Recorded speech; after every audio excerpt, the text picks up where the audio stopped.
Hola Deca, programa número 2. Hoy tenemos para el arranque algunas noticias del ayer. Como siempre, publicaciones del Diario de Rosario, en este caso del Diario El Progreso y El Diario, uno con fecha de 1861 y el otro con fecha de 1862. Como tema central, continuamos desarrollando lo que veníamos desde el programa anterior. Exacto, Timoteo Gordillo y El Camino Nuevo, en este caso la segunda entrega, auge y consolidación de Gordillo y compañía. En materia de recomendaciones, más libros, revistas, contamos. Tenemos uno, el Museo del Carruaje y la historia del transporte en la Argentina, y por otro lado, la revista Todo es Historia. Vamos a estar viendo dos artículos muy interesantes. Bienvenidos a Caminos y Pueblos. Hola Diego. ¿Cómo estás, Deca? Bien, bien. Segundo programita. Segundo programa. A mí un poco ya me pasó el miedo. Vos saliste canchero. Queremos agradecer a la gente que nos estuvo siguiendo en el canal de YouTube de Triple Media Contenidos. Ahí podrán ver algunas otras listas de reproducción. Oportunamente vamos a estar comentando al respecto. Visitaron bastante nuestro sitio web. Ya vieron que para Córdoba y Santa Fe hay varias localidades que cuentan su historia. Queremos agradecer por eso. Y bueno, en algún momento volveremos a mostrar el sitio con algunos artículos puntuales hoy. Pero modificamos un poquito el arranque y vamos a empezar con las noticias del ayer, ¿no es cierto? Titulado Música, Diario El Progreso, del 1 de marzo de 1861. Bien. Anoche, como de costumbre, estuvo la banda de música en la plaza. Tocó varias piezas bastante bien. La concurrencia era numerosa. Todos los bancos estaban ocupados por damas y no faltaban elegantes parejas recorriendo y paseando en torno a la plaza. Una pintura de la época que nos cuenta de la gente visitando el espacio central del pueblo, lo que haya sido ciudad en ese momento, ¿no? La plaza. Una costumbre que se extendió durante varios años.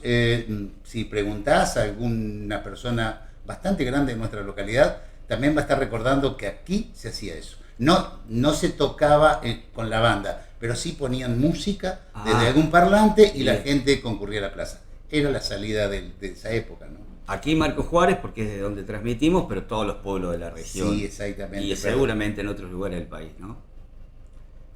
Vamos con la otra noti. Bien, la otra noticia. Fábrica de fósforo del Diario del 5 de diciembre de 1862.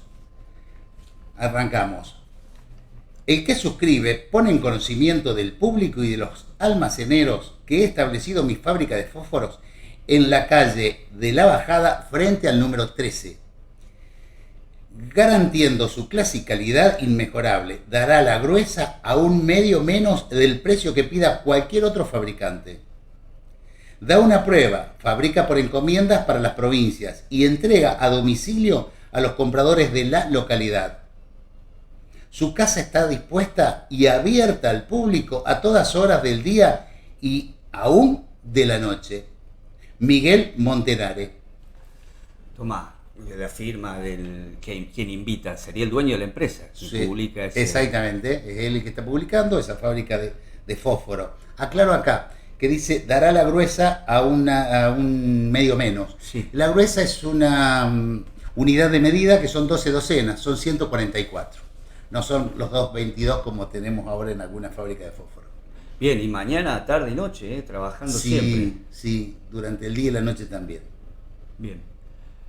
Primera sección que siempre trae algún comentario por parte de la gente que nos ve, pero nos metemos en el tema central. Nos metemos en el tema central, dale, arrancamos. Vamos. Tema central del programa, Deca, recordémosle a la gente por dónde viene hoy. Vamos a continuar con Timoteo Gordillo y El Camino Nuevo, en este caso la segunda entrega, auge y consolidación de Gordillo y compañía. Claro, lo que conocimos en el primer capítulo, un poco la previa de todo esto. Te puedo contar con algunas imágenes cuáles son algunos datos que me quedaron a mí. Perfecto. Por ejemplo, una de las imágenes que encontré a raíz de la charla es esta que tiene que ver con la dimensión de las provincias de aquella época, que me llamó la atención, el tamaño de Buenos Aires, bueno, un poco más chiquito Jujuy, Salta, como todavía no tienen la forma con la que hoy conocemos a las provincias. No, los límites, faltan de trazar muchos límites. Fíjate lo que es San Luis, lo que es Mendoza, lo que es Córdoba, lo que es Santa Fe, toda esa parte sur que estaba ocupada todavía por comunidades aborígenes, pero Claro. el límite, inclusive el límite, en una buena parte entre Santa Fe y Córdoba, se va a terminar Sí, de conformar. en 1882 y lo va a estar haciendo la justicia de la nación. Claro, todo esto después de la conquista, la mal llamada conquista del desierto, por eso también los pueblos originarios en el mapa, ¿no? Totalmente. Fíjate ahí en la zona de lo que es el Chaco, la zona del Chaco, Claro, no la al provincia. norte, digamos. Claro, también estaba todo ocupado por comunidades aborígenes. Exacto. Esa es una de las cuestiones que después, profundizando en el tema, me quedó. Y la otra, que grafica bastante bien esto que decías entre la diferencia de las 13 provincias y Buenos Aires, que el punto rojo me Sí. marca el puerto de Buenos Perfecto. Aires. Entonces el límite entre Ríos y Buenos Aires lo da el río.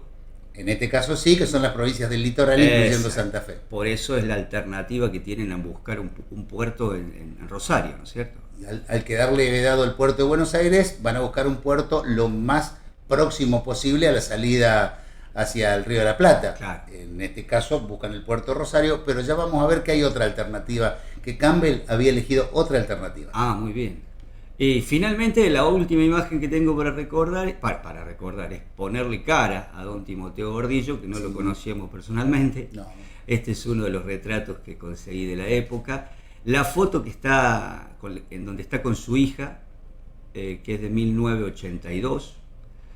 Me pareció importante traerlo porque son en esta época donde se dan los primeros retratos reales, o sea, las imágenes fotográficas. Todo lo anterior, los próceres, la imagen que tenemos de San Martín, Belgrano, todos son de pinturas, dibujos, pero acá empezamos a verle la cara realmente a los personajes de la época, ¿no?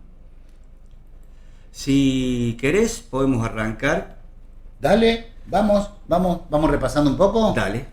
Habíamos quedado en 1857, en julio del 57, se había conformado y consolidado la firma Timoteo Gordillo y compañía. Habíamos estado diciendo quién era el socio: Timoteo Gordillo, Justo José de Urquiza, Del Carril y el general Benjamín Virasoro.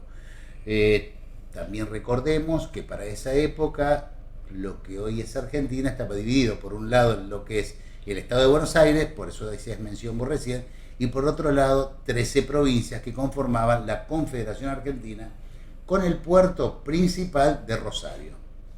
Bien. ¿Querés que volvamos al mapita que usamos en el programa pasado como para ver geográficamente, recordar dónde estamos? Dale, recordemos, mira, acá estamos viendo lo que es el camino de Gordillo, lo estamos marcando, el que viene de Rosario y que va para Córdoba, ¿está? En este caso tomamos Fraile Muerto y en este caso está acá lo que va a ser luego la colonia de Cañada de Gómez, que es la posta de las Totoras. Perfecto. En este caso, el plano que traje para hoy es el que confeccionó Alan Campbell en 1855, a fin de 1855, cuando hizo el proyecto para el ferrocarril. Vamos desde Córdoba, lo continuamos hasta el puerto de Rosario, pero había una alternativa que había pensado Campbell, como te dije antes, que era hasta el puerto de Las Piedras, que es la actual Villa Constitución, y es el punto más cercano a la provincia de Buenos Aires. Ah, Entonces, más fácil para salir.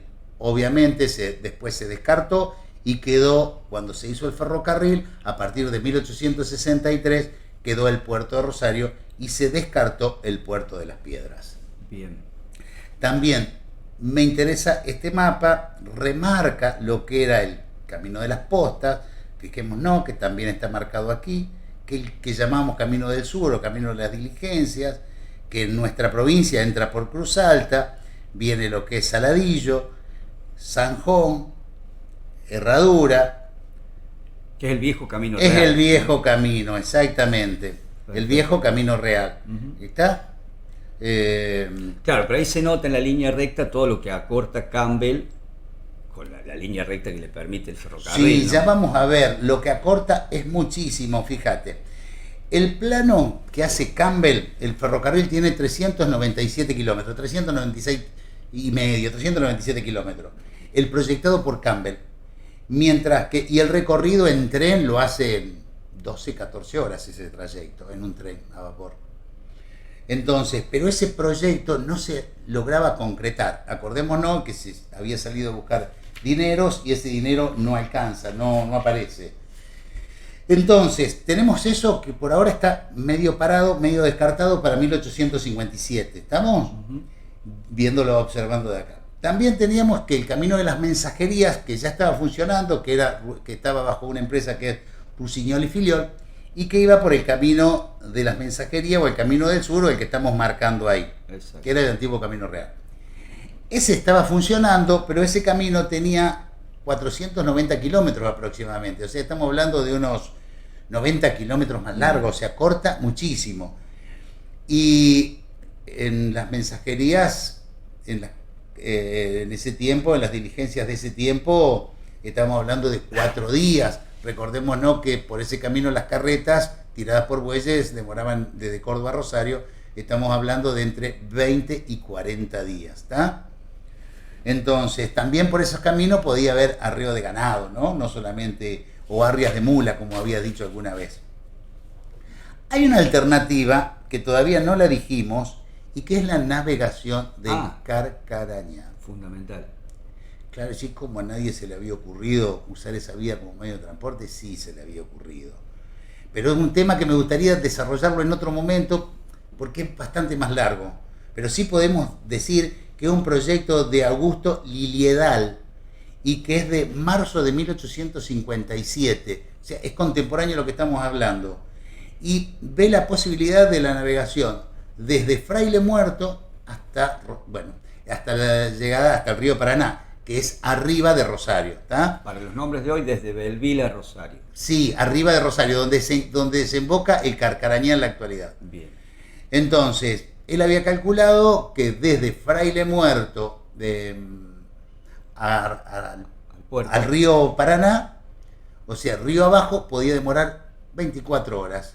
Y río arriba, 48 horas. O sea, no estaba mal en los tiempos que estábamos hablando, ¿no? Claro, pero si vemos que en esta cuestión de proyectar el camino que había arrancado en el 53, estamos en el 57 y todavía el camino de Gordillo y no arrancó, me imagino que para navegar el río los tiempos también de preparación y de obras deben haber sido... Sí, y de costos, porque había que, en muchos casos había que drenar, el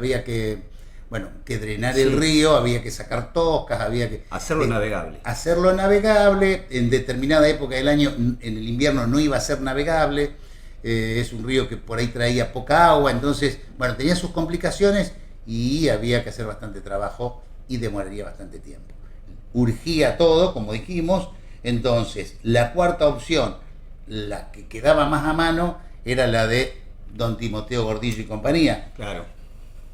Que habría que ver qué camino va a utilizar y bueno, recordémonos que había venido con carros y ya con diligencias. Claro, había mejorado considerablemente la calidad del transporte, que era uno de los problemas, ¿no? Ahora, para mejorar la distancia, yo supongo que el estudio de Campbell le llega a él de alguna manera. Obviamente. ¿Por dónde va a pasar el ferrocarril? Obviamente, mira. Bueno, como dijimos antes, habían pasado 4 años y el pescado sin vender. Exacto. Es Urquiza el que justamente, que es socio de Gordillo, el que va a tomar la iniciativa de decir, che, mira, el ferrocarril no es posible. El camino del sur es bastante lerdo. El del río Carcarañá tampoco es viable por ahora. Bueno, ¿cuál es el más fácil? Mira, yo soy socio de Gordillo. Claro. Obviamente tengo los planos de Campbell, tengo el estudio previo. Fíjate, Gordillo ya tiene... Repaso lo que había traído Gordillo cuando vino y de Juan Rosario, que vino en el 50, ¿te acordás? A fines de septiembre del 56. Sí. Había traído 2 molinos harineros, claro, unos 120 carros y un par de diligencias también modernas, aparte de otras cosas, ¿no? Diligencias ómnibus, imagínate diligencias ómnibus como para llevar 12 personas. Claro. ¿Ah? No te pienses una diligencia para 4. Claro. Una diligencia grande, más pesadona, pero con elásticos. Bien. Entonces, y eso ya estaba en Rosario. Y tanto el presidente como el vicepresidente del carril eran socios de eso. Entonces, bueno, muchachos, pongámosle mano a la obra y es la mejor opción posible. Vemos si usamos el camino más corto y adelante. Y por ahí va a ir. Construir un camino nuevo, más corto, Rosario a Córdoba. Este camino va a terminar teniendo unos 400 kilómetros, un poquito más largo que el del ferrocarril, porque hace otro recorrido, claro, exactamente, un poquito más largo, pero está dentro de eso. Y bueno, ese camino se tiene que adaptar a las necesidades de la empresa. Va a necesitar algún puente, va a necesitar alguna chata sobre el río Carcarañá. Y bueno, manos a la obra mientras tanto. O sea que en definitiva hay un cambio de planes de ese proyecto más ambicioso de hacer el ferrocarril. Nos vamos al posible, claro, que es lo que tenemos a mano. Ante toda esa adversidad, Gordillo corre con el comisario, con el caballo del comisario, digamos, sí, ¿no? Solamente tiene todas a favor. Y no solamente tiene el trayecto por donde va a pasar y el plan, claro, sino acordemos, tiene todo el estudio de los suelos, cuáles son los suelos no guadalosos, claro, o no donde no hay cañadas, en donde son suelos más firmes, donde hay agua dulce, que es fundamental. O sea, tiene todo eso. Claro, claro. En función de ese estudio que él tiene en la mano, también es donde dibuja su camino de Gordillo, ¿no? Obvio, tiene todo el estudio previo, vamos por ahí. Vamos por ahí. Mira, me interesaría antes de avanzar, me lo anoté, lo tengo acá, sí, pasar algún dato del informe que hace Alan Campbell a fines de 1855, que para nuestra zona es muy importante esto. Dice, en nuestra zona, saqué algunos párrafos, corte, ¿no? Cerca de la posta del Zanjón, la posta del Zanjón, lo vamos a ubicar acá, fíjense, que es donde el ferrocarril se desprende del río Tercero, que luego va a ser Carcarañá. Es aproximadamente donde ahora está Monteleña. Ah, bien. ¿Ah? De la posta del Zanjón, el río Tercero describe una gran curva hacia el sur. Alejándose del Tercero, el país está despoblado en una extensión de 20 leguas, estamos hablando de 104, 105 kilómetros. Y vamos a ver hasta dónde marca. A ver. En la parte despoblada, la ruta del ferrocarril pasa por un pequeño arroyo llamado de las Tortugas. Bien. Que lo señalamos que es el límite entre la provincia de Córdoba y el Santa Fe, exactamente. A las 16 leguas, antes de llegar a Rosario, entramos otra vez en el país poblado, en el punto llamado Cañada de Gómez.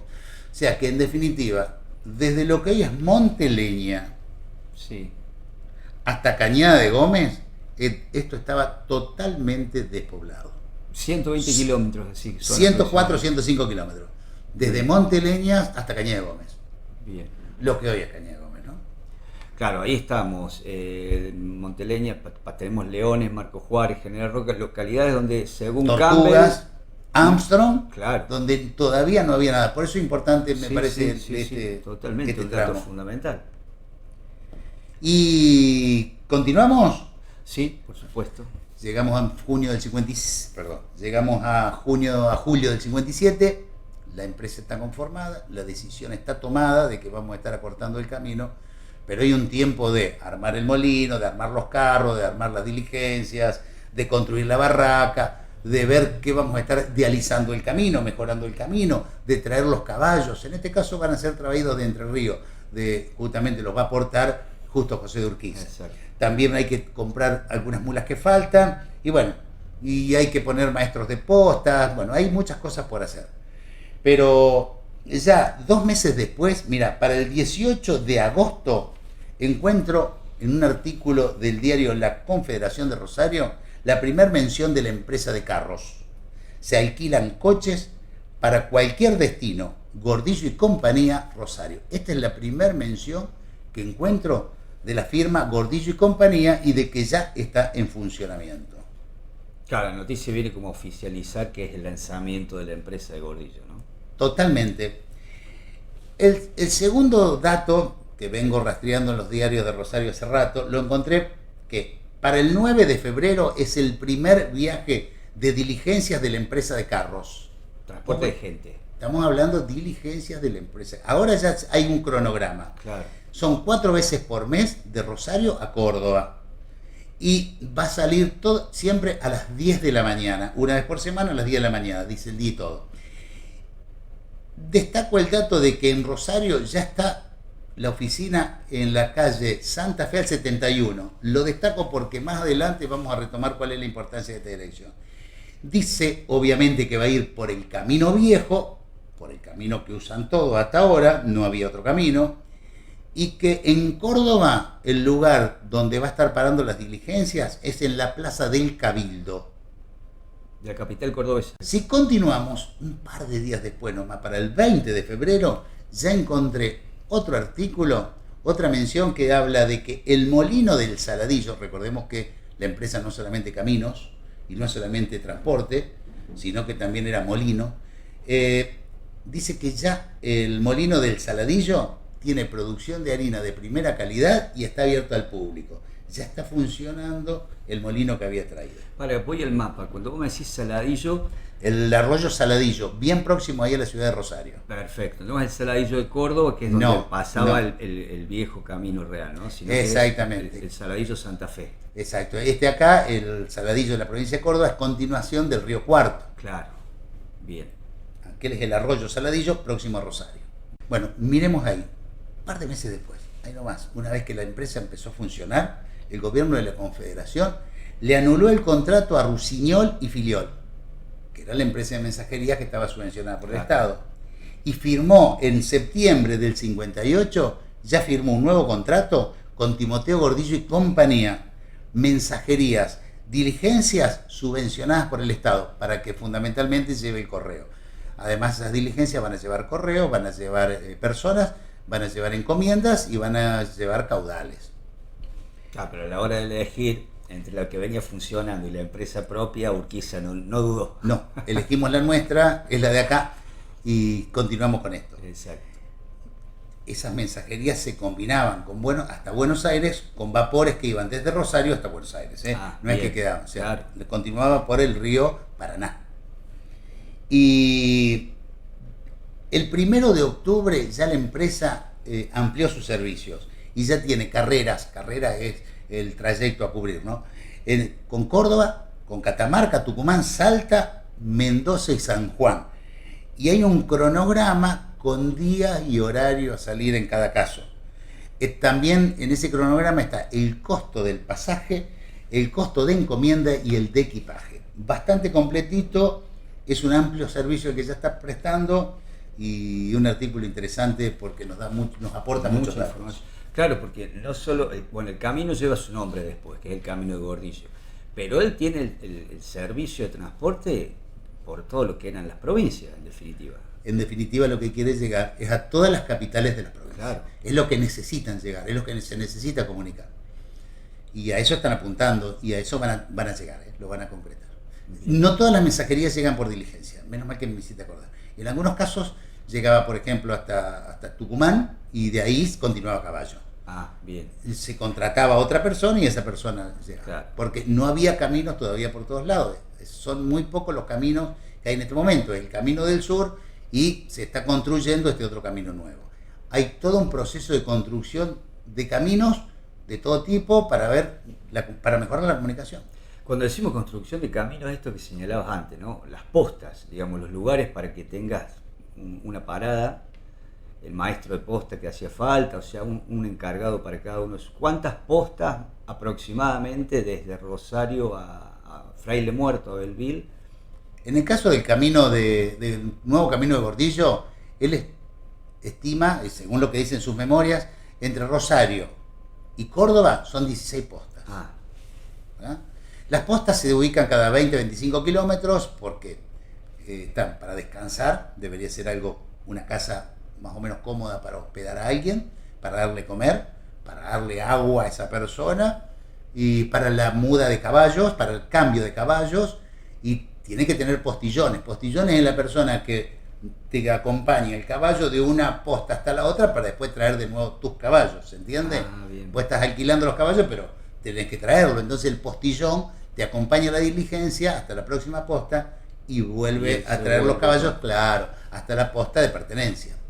Sí, igual las construcciones me imagino que mucha comodidad para la época. Yo te diría que, mira, hay un montón de relatos de viajeros, tremendo. La identifican en la mayoría de los casos como posilgas, en donde es mejor dormir afuera que el bicherío que tiene adentro entre vinchuca y todo lo demás. Sí. Claro, seguramente cuando hablemos más en profundidad del camino real, en otras entregas, vamos a ver la diferencia entre las postas del norte del camino real, que todavía se conserva, que son museos, a la posibilidad de construcción que tenía esta parte del país, ¿no? Que debe haber sido ramas, porque ni siquiera árboles grandes como para construir en madera, ¿no? No, totalmente. Es un trabajo que nos debemos, un trabajo que ojalá que lo podamos concretar y me encantaría porque está muy bueno para hacerlo y para hacer toda la descripción de las distintas partes del Camino Real. No todo es lo mismo, muy bien lo que decís. Perfecto. Pero volvemos con Gordillo y su camino, que está en construcción. Sí, en este momento, para 1858, se está mensurando, se están midiendo los terrenos, se están midiendo para el camino y para las postas. Se va a estar pidiendo eso concesionado al Estado Nacional. O sea, Gordillo le tiene que pedir tierras al Estado Nacional para esas postas que le den el usufructo de esas tierras. Exacto, le va a estar pidiendo tierras públicas. Bien. Para que se lo den para hacer el camino. Y se lo va a estar pidiendo el Gobierno Nacional. Que es su socio, Urquiza. Que es su socio. Y el Gobierno Nacional luego se lo tiene que pedir a las provincias. Ah, bien. El 20, sí encontré un artículo, en Diario de Rosario, que el 20 de noviembre le pide el Gobierno Nacional al Gobierno de la provincia de Santa Fe las tierras públicas para el trazado del camino y para las 4 postas que se van a estar instalando en la provincia de Santa Fe. Y no encontré nada todavía en la provincia de Córdoba de las postas que deberían ir acá, que son, si eran 16, 12, las 12 restantes. Claro. Lo que sí sé, porque lo tengo en algún mapa, es que Mariano Fragueiro, que era el gobernador de Córdoba en ese momento, era el propietario de las tierras que hoy están entre el arroyo de Tortugas y entre Leones y San Marcos. Esa tierra pertenecía al entonces gobernador de Córdoba. Y también Mariano Fragueiro tenía el dato porque había sido ministro de Hacienda en 1854, ministro de Hacienda del gobierno de la Confederación, y conocía muy bien el proyecto del trazado del ferrocarril. Sabía que el ferrocarril iba a pasar por sus tierras. ¿Esas tierras las compra antes o las compra después de tener la No noticia? tengo todavía ese Eso es dato, lo que no lo vengo. Hay cosas que, bueno, Está bien. de todos modos, en muchos casos, Mariano Fragueiro ha hecho, si lo vengo siguiendo, le había hecho un par de préstamos para esta época al gobierno de la Confederación, siempre escaso de recursos, y era banquero, y sospecho que por ahí podemos estar encontrando algún hilo de cómo se apropia de estas tierras, cómo pasa a ser propietario de estas tierras, ¿no? En el caso de lo que va pidiendo para cada uno, ¿tenemos una idea de qué cantidad de terreno pide para una posta, por ejemplo? ¿Cuánto le pide? Dame 100%, 20 por 20. Diego, están pidiendo entre 1 y 2 leguas por posta. Una legua son 2.500 hectáreas. Bien. O sea, si estamos hablando de 2 leguas son 5.000 hectáreas, es fácil la cuenta. Pero vamos a suponer, son 16 postas, que estén entre 1 y 2, que estén pidiendo, que le estén concediendo unas 25 leguas. Y si la legua tiene 2.700 hectáreas en esa época, porque tampoco no eran de 5.000 de ahora, ojo que estamos en otra época, eran leguas argentinas. Estamos hablando de unas 60, 63.000, 65.000 hectáreas, para que tenga idea. No sé si... Visión de futuro, pensaban que iba a crecer. Sabían que el ferrocarril iba a pasar por ahí. Claro. Y sabían que donde pasa el ferrocarril se revalorizan las tierras. Nadie es sonso y nadie se queda dormido. Uh-huh. Te digo más, yo sospecho que pasan por también con la doble intención hacia el camino por acá, porque en caso de construirse el ferrocarril, ese camino podría seguir trabajando, esas diligencias seguirían trabajando desde la punta del riel, como se llamaba. Claro. A medida que avanza, el ferrocarril no te compite. Claro. El ferrocarril es algo que te ayuda a cortar la distancia. Claro. Y en algún momento lo vamos a ver, lo voy a retomar este tema porque todavía no estamos acá, los terrenos cedidos al ferrocarril, no me quiero adelantar ahora, pero ya lo vamos a ver más adelante. Otro gran tema.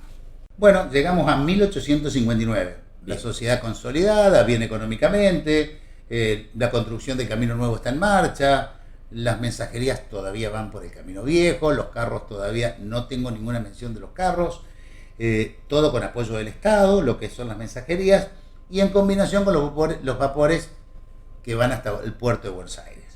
Gordillo queda como solo, como un único proveedor del servicio. Sí, como proveedor de ese servicio que está subvencionado por el Estado. Hay otras competencias, como por ejemplo la de Ferrer Hermanos, que hace 2 viajes por mes de Rosario a Córdoba. Tienen un servicio más chiquito, claro, pero tienen, y hay otras también. No es la única, bien, porque hay inclusive hasta algunas provincias del norte, directamente de Rosario al norte o de Rosario a Cuyo, hay competencias porque también hay algunos concesionarios que quieren tener su servicio propio, ¿no? Y bien organizado. Bien. Como el camino de las postas por el sur es del Estado, esas postas están subvencionadas por el Estado, o sea, puede pasar cualquiera. Sí, había que pagar también la comida, había que pagar la remuda de caballos y todo lo demás, pero es de circulación pública. Bien. Todo marcha muy bien, pero el 23 de octubre de 1859 tenemos la batalla de Cepeda. A ver, Buenos Aires, por un lado, ese país dividido, va a estar en permanente conflicto y va a estar chocando siempre la Confederación Argentina y el Estado de Buenos Aires. La Confederación Argentina quiere incluir al Estado de Buenos Aires, lo necesita, porque es el puerto principal y tiene los ingresos de la aduana. Se necesitan mutuamente. Buenos Aires también necesita el territorio de la Confederación. Va a haber un enfrentamiento. En este primer enfrentamiento va a salir triunfante la Confederación Argentina. Luego se va a llamar al Pacto de San José de Flores para reformar la Constitución, para ver si Buenos Aires se suma o no. Va a terminar en un nuevo fracaso, ya lo veremos un poquito más adelante. Pero en definitiva, mirá, el 15 de diciembre, un mes y medio después de la batalla de Cepeda, y que había triunfado la Confederación Argentina, lo nombran a Timoteo Gordillo como inspector de postas y caminos. Un nuevo ascenso, digamos, un nuevo contrato, una nueva posibilidad para esa empresa. Y ya nos vamos a 1860. Ahora, en marzo va a asumir el nuevo presidente de la Confederación Argentina, Santiago de Erqui. Y en mayo va a asumir el nuevo gobernador de la provincia de Córdoba, Bartolomé Mitre. Dame ahí, eran periodos como tal cual tenemos ahora, 6 años para los presidentes, los gobernadores cambiaban. Exactamente. No era por una cuestión ni ninguna pelea. No, en este caso no, exactamente. Había que elegir otro gobernador, había terminado, ya estamos con la Constitución del 53, recordemos, ¿no? Claro. Y ya, entonces viene el recambio, hay una pelea entre Derqui y Fragueiro, que nombré antes, que era gobernador de Córdoba. Los dos eran de Córdoba, bueno, los dos querían ser presidentes, pero al margen.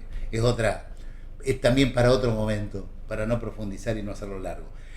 Pero fíjate, nos vamos al 30 de septiembre, ahí estamos hablando de 3-4 meses después. La empresa de carros, Timoteo Gordillo y compañía, desde Córdoba a Rosario, dice que va a haber un convoy los días 15 y 30 de cada mes, carros toldados y cerrados con llave que van por el Camino Nuevo. Es la primer mención que he encontrado del primer viaje que hacen por el Camino Nuevo, que no es con diligencias, es con carros tirados por mulas. Pero ya ahí, con respecto al mapa que marcaba, el Camino Nuevo ya es el que va pegado a la línea recta del ferrocarril. Exactamente, el que es muy próximo al camino del ferrocarril. Perfecto. Que es, como dije, aproximadamente unos 410 kilómetros y que los carros los van a estar recorriendo en 7-8 días. Ya se acorta mucho las distancias. No nombra todavía lo que era la chata sobre el río Carcarañá ni el puente sobre el arroyo Tortuga. En este anuncio no se lo nombra. Cuando vos me decís chata, es una superficie en donde va... Un lanchón, imagínate. Un lanchón que no era todo el año, sino en épocas de crecida. Se utilizaba, si el río estaba abajo, lo pasaban directamente. Aclaro que es para carro, no para diligencia. Y nos vamos a 1861. Y acá sí encuentro el 25 de febrero otra publicación de la empresa Gordillo y compañía. Interesante para los troperos. La empresa del Camino Nuevo, fíjate cómo se identifica, la empresa del Camino Nuevo, entre Rosario y Córdoba. El camino lo declara de libre tránsito, pero sí va a cobrar un peaje, y acá ya vemos que estaba instalada la chata sobre el Carcarañá y el puente sobre el Tortuga, porque va a estar cobrando un peaje sobre lo mismo. En el caso de la chata sobre el Carcarañá, 10 reales por carreta. En el caso del puente sobre el río, sobre el arroyo de las Tortugas, 4 reales por carreta. El arroyo de las Tortugas, recordemos, es el límite entre Santa Fe y la provincia de Córdoba. ¿Ah? Perdón, ¿es el primer antecedente de pago de peaje o ya se acostumbraba en esa época en otros caminos? No, en el caso de Gordillo también va a estar haciendo un puente sobre el arroyo Saladillo, allá próximo a Rosario, y también va a estar cobrando peaje. Bien. Y también tiempo antes de la Confederación, se cobraba derecho de aduana en determinados lugares sobre el camino real, lo que era el camino real y lo que era el camino de la mensajería. Que recaudaba el gobierno de ese momento. Exactamente, recaudación para el gobierno. Bien. Aduanas secas se llamaban, ¿no? Que estaban para tratar de que no se le meta el contrabando de un lado y otro. Claro, controlar también. Controlar un poco. Todo marcha muy bien, todo sigue muy bien, todo bárbaro. Hay un dato que voy a agregar acá, que más adelante va a ser interesante también. En marzo de 1859 se agrega a la firma Miguel de Madrid. Y va a estar mucho de todas las publicaciones de Gordillo y compañía van a estar firmadas por él. Continuamos en 1861. Para el 1 de abril encuentro otro artículo, otra publicación, también para los troperos de la empresa del Camino Nuevo. Obviamente el tránsito libre, y acá habla nuevamente la chata sobre el Carcarañá, mismo 10 reales por carreta, pero agrega sobre el puente de las Tortugas 4 reales por carreta, como dije antes, un cuartillo por pasajero o caballo y 1 centavo por cada animal suelto que pase. O sea, va perfeccionando el peaje, ¿no? Claro. Se va cobrando cada vez mejor. Y ahora sí, es la primera mención que encuentro, que incluye en este artículo, que dice: en todo el camino hay aguadas abundantes para la hacienda. Es como que veo que el camino va mejorando de a poco, que se van incluyendo cosas. Pero el 17 de septiembre de ese año, de 1861, está la batalla de Pavón. Nuevamente se van a estar enfrentando Buenos Aires y la Confederación Argentina. Al mando de los ejércitos, de un lado va a estar Urquiza y del otro lado va a estar Mitre. El triunfador en este caso va a ser Buenos Aires. Y el que va a estar imponiendo a partir de este momento la unificación del país bajo su liderazgo va a ser Buenos Aires, encabezada por Mitre. Claro, dice, ahora somos de nuevo 14 provincias, pero mando yo, Buenos Aires. Exactamente, cambia todo, claro. Cambia todo para todo el mundo. Dentro de la Confederación, Gordillo y compañía le había alquilado, obviamente perdido gran parte de eso, le había alquilado para la batalla a la Confederación, claro. 100 carros y 500 mulas. Esos 100 carros, según Gordillo, quedaron muy deteriorados. Pero además luego denuncia que los derrotados, cuando huían por el camino nuevo, el camino de él, le robaron 1.500 caballos y le fueron saqueando todas las postas. Entonces, por otro lado, Urquiza se retira a su provincia, a Entre Ríos. Derqui termina renunciando y la Confederación Argentina se termina desarmando, termina desapareciendo. Como dije antes, nos unificamos bajo el liderazgo de Buenos Aires y el presidente va a ser Mitre. Situación complicada la de Gordillo en ese momento, ¿no? Situación muy complicada. Veremos en la última entrega cómo termina todo. Tramo final del programa de acá y tenemos que ir a las recomendaciones que siempre hacemos para quien quiera profundizar en esto que venimos desarrollando, ¿no? Sí, es fundamental saber la bibliografía que nos puede llegar a ser útil en cualquier investigación que estamos haciendo. En este caso traje lo del Museo del Carruaje y la historia del transporte en la Argentina. Un librito muy lindo. Sí, muy lindo, de Marianne Dix. Estuve en el museo, lo estuve recorriendo, vale la pena, una guía por todo el museo muy interesante y hay muchas piezas de mucho valor. Lo recomiendo, si andan por la sierra, lléguense al museo. Debe tener sus días de visita, pero algo que se puede tranquilamente averiguar, ¿no? Sí, tiene su página, ¿eh? Exacto, y nosotros subimos mismo con algunos detalles más, el libro a nuestro sitio web de caminosypueblo.com.ar, donde también pueden tener algún otro dato para quienes estén interesados. Siempre recomendamos la visita personal al museo, ¿no? Sí, preciosa, muy recomendable. Bien. Y en el caso de la otra recomendación, tiene que ver con una revista histórica. Muy conocida, revista, exactamente. Sí, la revista Todo es Historia. En este caso traje el número 185, Memorias de Timoteo Gordillo. Esa es una edición de octubre de 1982. Muy interesante. Aclaro, para todos sabemos, el punto de vista de Timoteo Gordillo. Claro. Ya vamos a ver cosas que no se condicen o se contraponen con lo que dicen otras personas. Exactamente.